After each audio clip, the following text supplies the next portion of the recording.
Okay, we're back para basahan naman po natin si Leo. So, this is personal reading for March 2026 and only takes what resonate with you and leave what doesn't. So, tignan natin ang energy ni Leo. Ano ba ang cosmic energy ni ating Leo? For Leo, please. Cosmic energy for Leo. Okay, so you have compassion, okay? Isa lang kukunin ko. Compassion. Compassion is the warmth of the soul. Give it to others and yourself. So, ibigay mo daw ang compassion mo sa sarili mo at ang compassion mo para sa iba.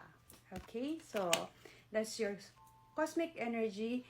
And tignan natin kung ano ang iyong energy, opportunities, and challenges ng ating mga Leo. So, this is Sun, Moon, and Rising as well as Venus placement. For outward, Leo. For Leo, please.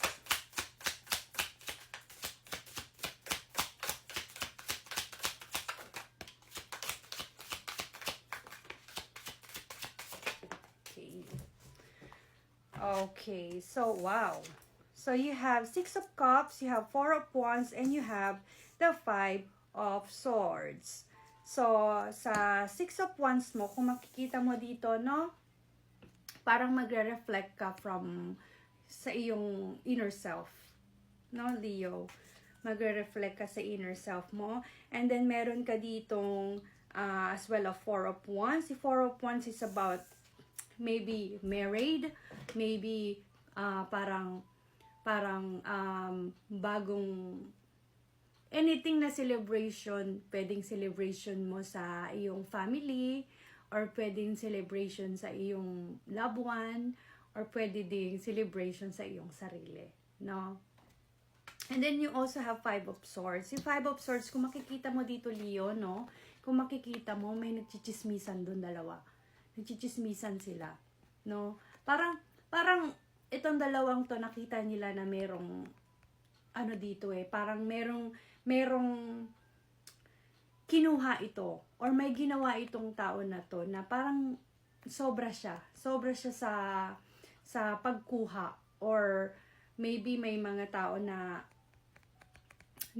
parang nakita nila na gumawa to ng mali.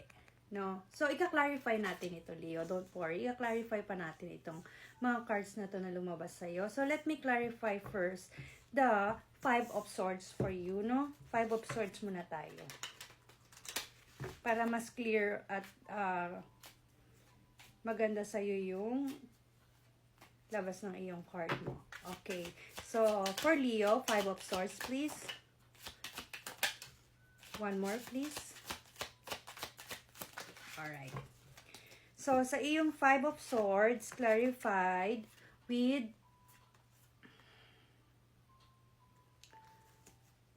the Page of Wands na naka-reverse, and also you have 4 of Pentacles and you have the Ace of Wands, Ace of Wands. So, dito muna tayo, no? So, merong lack of success, no?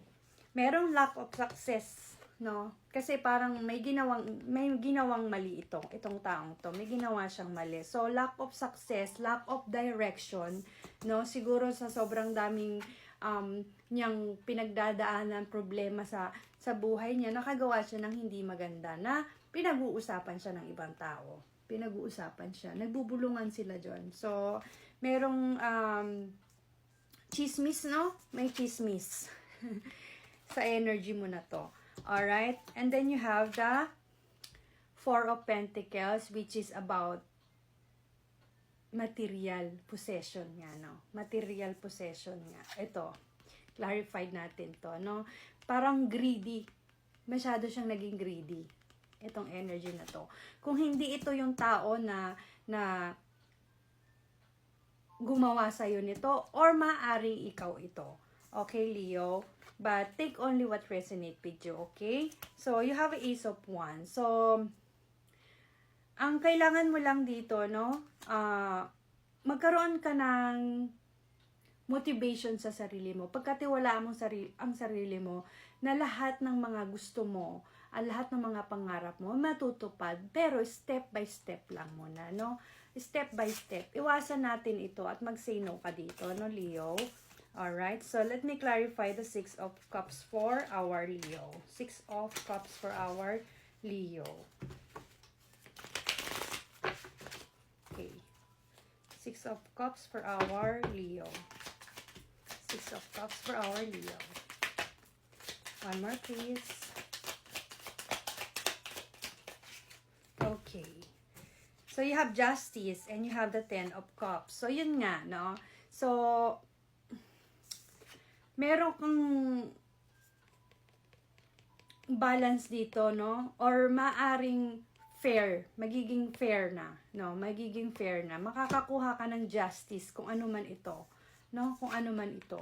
Makakakuha ka ng justice or legal matters, no? Only text will resonate. Or fairness, no? This is about you are being called to account for your actions and will be judged accordingly. If you have act in alignment with your higher self and for the greater good of others. Okay? So, kung hindi man ito judge o hindi man ito legal aspect sa totoong buhay, maaring ito yung ating parang tinatawag nating universal law, no?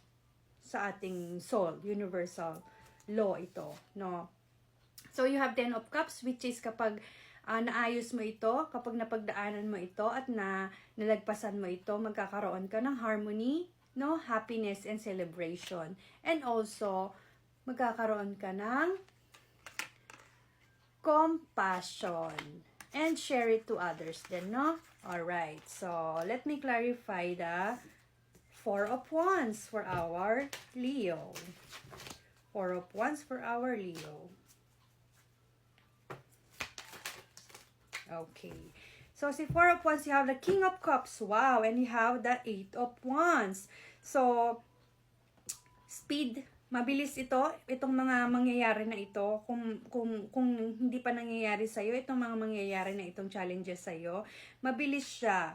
Pero, don't worry because you may be entering a busy period. Magiging busy ka, pero okay lang yon dahil meron kang balance, generosity, emotional maturity, na papasok sa iyong sarili, no? Kumbaga parang mag-ano ka dito, magle-level up ka when it comes to emotional maturity mo at magkakaroon ka ng emotional intelligent pa.